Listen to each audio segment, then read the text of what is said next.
Тема интервју вечерва со Снежана Камиловска од Македонскиот центар за меѓународна соработка, а во име на платформата за борба против корупцијата повод законот за Скопје 2028 или закон со кој што требаше, или како што велат предлагачите, требаше да се создаде законска рамка за спроведување на овој проект Скопје Европска престолнина на културата, но во јавноста беше проследен со крупни дилеми, да не е случајно за трошење под маса на вкупно 21 милион евра. Камиловска, добре дојдете. Дали повлекувањето на овој, како што беше оценет и од платформата, скандалозен закон за суспензија на законот за јавни набавки при трошење на вкупно 21 милион евра е резултат на јавниот притисок или пак своевидно освестување на предлагачите дека се претерува со дерогирањето на контролните механизми? Пред се мораме позитивно да го оцениме моментот дека е тргнат од дневен ред на разгледување самиот предлог закон, кој што, како што и вие кажавте, беше негативно оценет од страна на повеќе засегнати страни, вклучувајќи ја и платформата на граѓански организации за борба против корупција, но тука треба да направиме првата дистинкција. Законот е тргнат од дневен ред, не е целосно повлечен од собрание. Така да останува да видиме како ќе се одвива понатаму целата постапка и колку сите оние пратеници, бидејќи тој е поставен во собранието по скратена постапка преку пратениците, ќе роди со плод и ќе ги земат во предвид забелешките на сите засегнати страни, посебно нели во овој дел на кој што реагиравме ние како платформа во делот на дерогирање на законот за јавни набавки. Како и да ја видите, одна што вчера се случи во собранието, тргнувањето од дневен ред на ова предлог решение е акција на реакцијата. И многу често во последно време ние се соочуваме со потребата да се реагира за одредени активности кои што доведуваат до некакви пред се ризици во корупција ви креирање на било какви правни решенија, односно кривање на одредено законодавство.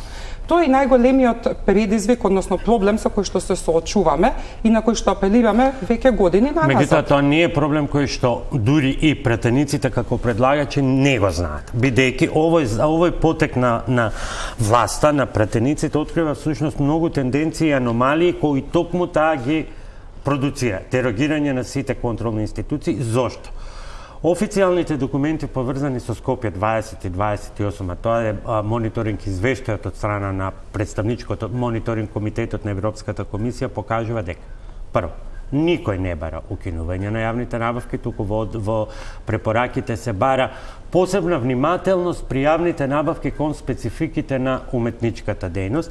Напротив, се бара нешто што во овој закон воопшто го нема. Тоа е професионални тела, избор на извршниот уметничкиот директор во транспарентна постапка преку јавни огласи и така натаму. Овој закон го нуди спротивното. Вели по исклучок во случај кога не е именуван одборот на фондацијата заради непречено работење на фондацијата, градоначалникот на град Скопје го именува директорот. И сега ние имаме дури и директор, немаме одбор на фондација. Тука не само што се дерогира закон за јавни набавки, туку и многу други. Токму и затоа е потребно пратениците кога креираат предлози за нови законски решенија, измени на активни закони, да консултираат експертската јавност, затоа што во овој случај се крши и уставот. Значи, не може да се доведуваме ние со секој едно вакво поскратена преку ног носење на закони, состојби како што беше со кривичниот законник. И тука, ако ми дозволите, бројките го потврдуваат тоа. Во согласно извештаите кои што ние ги правиме огледало на влада, каде што се евидентира како се носат законите, во 2025 од 290 закони кои што влегле во собрание, 160 се на предлог на пратеници, односно 55% се на предлог на пратеници. Тоа би било добро кога не би биле закони по итна постапка, бидејќи тоа е основната функција на законодавниот дом. Ако ми дозволите, во анализата ние тоа и го проверуваме, 88% од овие 55% од овие 160 закони се по скратена постапка. Тука тоа ни покажа, рачунете дека овие закони не подлежат на никакви консултации, на никакви проценка на ризици од корупција. И тука се гледа тој проблем кој што се создава во општеството, како што е сега и со овој предлог на закон. Повторно ќе кажам, овој закон, освен во делот на јавни набавки, ова што го се зборува сега и за фондацијата, за именувањето на директорот и слично, мора да се провери. Вчера и Државната комисија за спречување на корупција истото го кажа, дека треба да подлежи на проценки на ризици од корупција. Никако не ви се чини дека ставот на ДКСК беше малку анемичен, специфично за овој нов состав на ДКСК, или пак ќе се задоволиме, ама добро е што сепак реагира, бидејќи знаат и да не реагираат? За жал имаме таква ситуација што дури се зачудивме што излегува со некаков став, затоа што веќе се навикнавме да не излегуваат за став за многу работи. И имањето на став во оваа ситуација да го поздравиме, бидејќи излегува и беа доста брзи со оглед на тоа како знаат да бидат спори во начинот на кој што излегуваат во јавност, но сепак ова не е доволно. Јас очекував минимум дека они веќе ќе почнат да работат на ризиците во овој предлог решение и дека многу проактивно ќе преземат превентивната улога. Повторно, значи, ние креираме механизми кои што се база на реакција на некакви лоши решенија. Проактивноста мора да излезе претходно во превенирањето. Тоа е основната улога на ДКСК.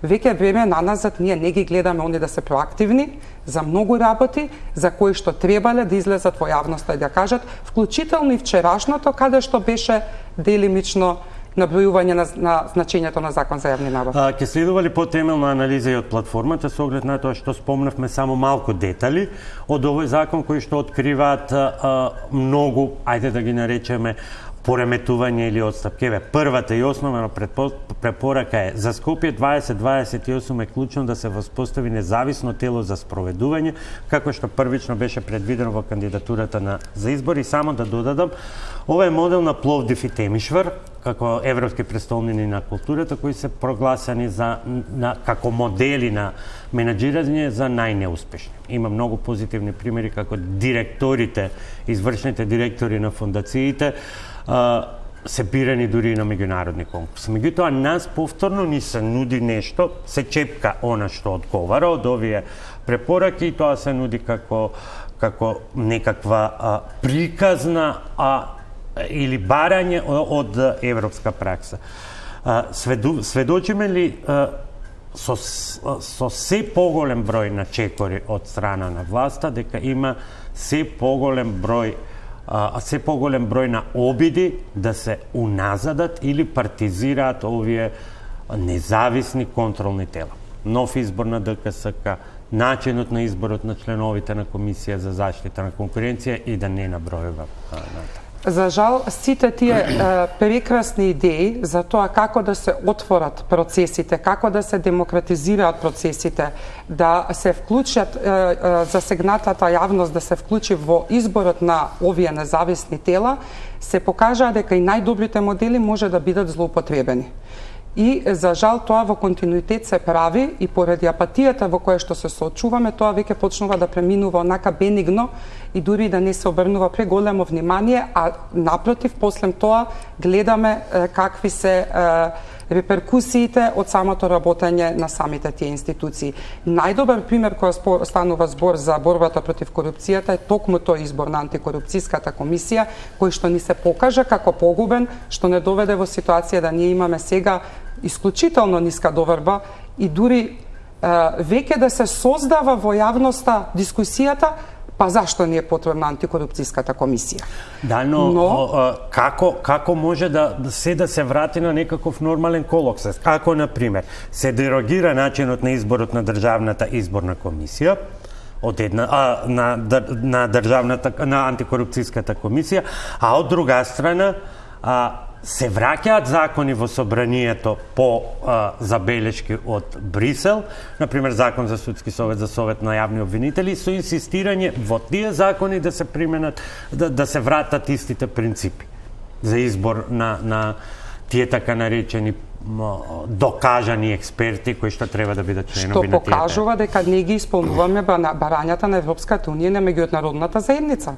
Значи ние сакаме да направиме ситуација во која што ќе ни биде на нас полагодно, односно на политичко. Не, условно ги исполнуваме, бидејќи за овие закони една верзија беше испратена до Брисел и до Венецијанската комисија, потоа друга во собрание и сега повторно се враќаме назад, повторно со голем дел од овие пратеници, подписници кои што се и на овој закон, па тоа ни го представуваат, еве добро е сепак ја покажуваме нашата корективна функција на власт. Корективната функција на законодавниот дом ќе биде која ќе ги отворат своите врати за консултации, за кривање на законски решенија и ќе прекинат да ги предлагаат законите по скратена постапка и во рок од 24 часа да носат закони во кои што, да бидеме реални, не секој може да дојде на ред и да ги провери каде се лежат ризиците од корупција.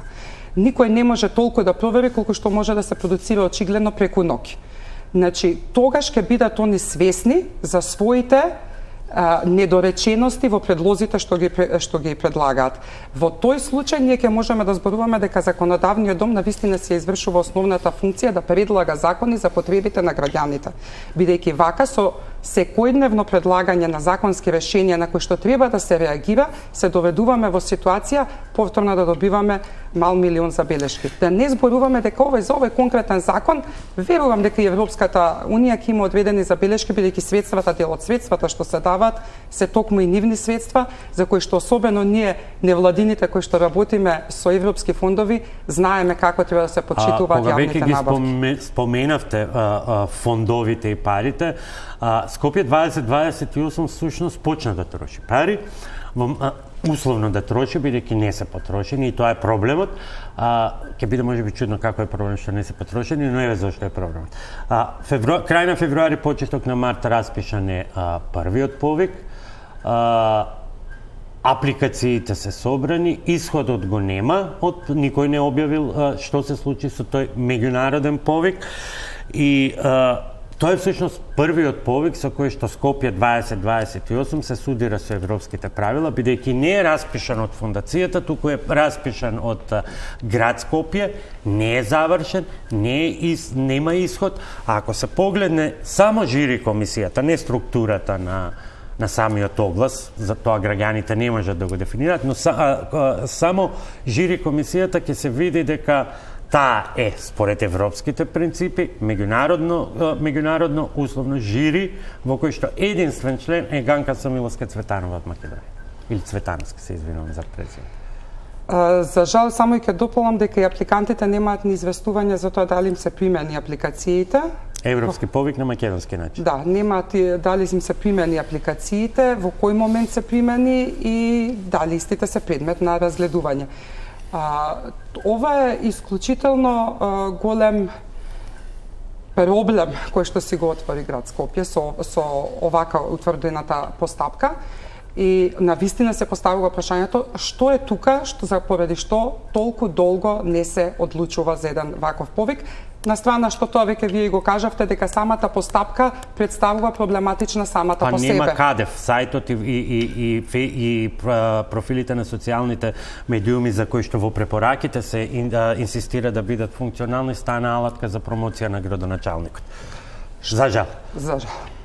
При крај сме и уште на едно прашање. Кога вице-премиер, кој со месеци не оди на работа, премиерот даваше одговори дека не знае каде е, како да не му е како да не му е заменик. Сега на тој вице-премиер сега му се измислува специјална дипломатска функција, представник за ЕУ на Македонија во Брисел, иако имаме таму и амбасада и се.